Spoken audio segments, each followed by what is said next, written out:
La petite fille aux allumettes, d'Hans Christian Andersen. Traduction, David Soldi. Comme il faisait froid. La neige tombait et la nuit n'était pas loin. C'était le dernier soir de l'année, la veille du jour de l'an.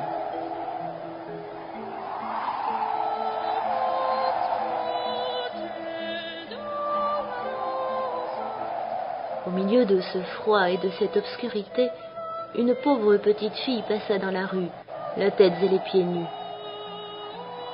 Elle avait, il est vrai, des pantoufles en quittant la maison, mais elles ne lui avaient pas servi longtemps. C'étaient de grandes pantoufles que sa mère avait déjà usées, si grandes que la petite les perdait en se pressant de traverser la rue entre deux voitures.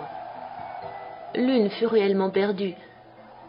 Quant à l'autre, un gamin l'emporta avec l'intention d'en faire un berceau pour son petit enfant quand le ciel lui en donnerait un.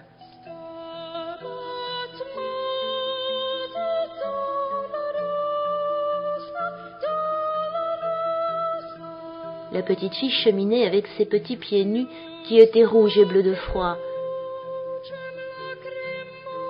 Elle avait dans son vieux tablier une grande quantité d'allumettes et elle portait à la main un paquet. C'était pour elle une mauvaise journée. Pas d'acheteur, donc pas le moindre sou. Elle avait bien faim et bien froid, bien misérable mine. Pauvre petite.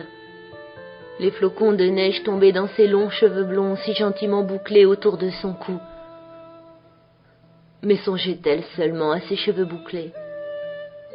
Les lumières brillaient aux fenêtres, les filets des rôtis s'exhalaient dans la rue. C'était la veille du jour de l'an. Voilà à quoi elle songeait. Elle s'assit et s'affaissa sur elle-même dans un coin entre deux maisons. Le froid la saisit de plus en plus, mais elle n'osait pas retourner chez elle. Elle rapportait ses allumettes et pas la plus petite pièce de monnaie. Son père la battrait, et du reste chez elle, est-ce qu'il ne faisait pas froid aussi? Il logeait sous le toit et le vent soufflait au travers, quoique les plus grandes fentes eussent été bouchées avec de la paille et des chiffons. Ses petites mains étaient presque mortes de froid. Hélas, qu'une petite allumette leur ferait du bien. Si elle osait en tirer une seule du paquet, la frotter sur le mur et réchauffer ses doigts. Elle en tira une. Comme elle éclata, comme elle brûla, c'était une flamme chaude et claire comme une petite chandelle quand elle la couvrit de sa main. Quelle lumière bizarre! Il semblait à la petite fille qu'elle était assise devant un grand poêle de fer orné de boules et surmonté d'un couvercle en cuivre luisant. Le feu y brûlait si magnifique, il chauffait si bien. Mais qu'y a-t-il donc? La petite étendait déjà ses pieds pour les chauffer aussi. La flamme s'y éteignit, le poêle disparut. Elle était assise, un petit bout de l'allumette brûlée à la main.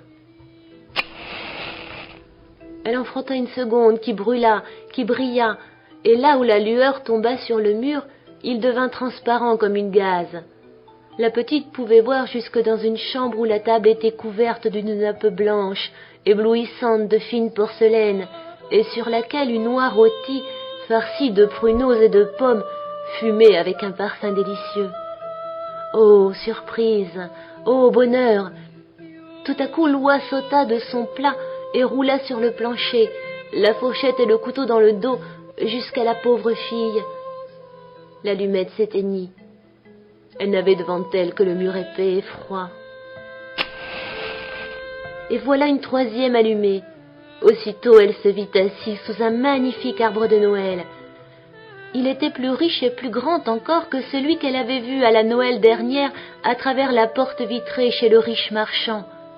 1000 chandelles brûlaient sur les branches vertes et des images de toutes couleurs comme celles qui ornent les fenêtres des magasins semblaient lui sourire. La petite éleva les deux mains, l'allumette s'éteignit. Toutes les chandelles de Noël montaient et montaient, et elle s'aperçut alors que ce n'étaient que les étoiles. Une d'elles tomba et traça une longue raie de feu dans le ciel. « C'est quelqu'un qui meurt ?» se dit la petite, car sa vieille grand-mère, qui seule avait été bonne pour elle, mais qui n'était plus là, lui répétait souvent Lorsqu'une étoile tombe, c'est qu'une âme monte à Dieu. Elle frotta encore une allumette sur le mur.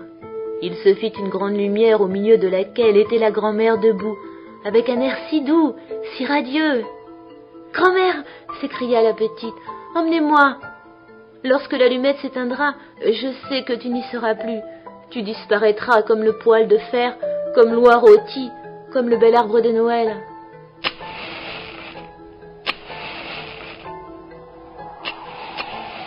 Elle frotta promptement le reste du paquet, car elle tenait à garder sa grand-mère, et les allumettes répandirent un éclat plus vif que celui du jour. Jamais la grand-mère n'avait été si grande ni si belle. Elle prit la petite fille sur son bras, et toutes les deux s'envolèrent joyeuses au milieu de ce rayonnement si haut, qu'il n'y avait plus ni froid, ni faim, ni angoisse. Elles étaient chez Dieu. Mais dans le coin, entre deux maisons, était assise, quand vint la froide matinée, la petite fille, les joues toutes rouges, le sourire sur la bouche, morte, morte de froid, le dernier soir de l'année.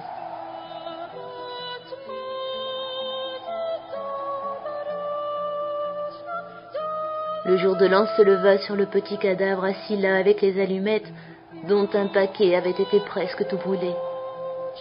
Elle a voulu se chauffer, dit quelqu'un. Tout le monde ignora les belles choses qu'elle avait vues, et au milieu de quelle splendeur elle était entrée avec sa vieille grand-mère dans la nouvelle année.